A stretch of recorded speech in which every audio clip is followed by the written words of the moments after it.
Babad ka din ba sa mga social media platform mo and sa kaka-scroll mo accidentally nakita mo 'tong video ko na 'to?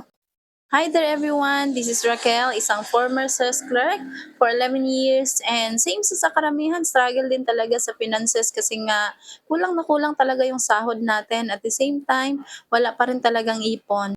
And sa kagustuhan ko na mabago po yung situation ng buhay ko, makatulong sa family at the same time makuha ko yung time and financial freedom. So good thing kaka-scroll ko po sa TikTok, nakita ko po yung isang digital system na kung saan hesitant po ako nag-start po kasi nga unang-una skeptical po akong tao kaya nagdadalawang isip ako, especially po 'pag online.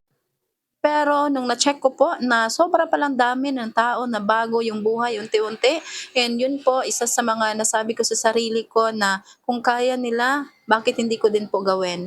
So nag-try lang din ako, sinubukan ko talaga and hindi ko na namamalayan ito pala yung way na makapag-resign tayo na mas maaga sa trabaho natin at the same time kahit nasa bahay tayo, pumapaldo pa rin tayo ng malaki at the same time nakuha na natin yung time and financial freedom. So kung ikaw right now same sa situation ko, naka-relate ka sa story ko, 'no, puwede mo 'to gawin kahit i-part-time mo siya, at least meron kang 2 to 3 hours a day. At the same time, kahit empleyado ka right now or OFW nasa ibang bansa ka na gusto mo din magkaroon ng time and financial freedom, feel free to message me diyan sa baba na video na 'to para maturo ko sa'yo.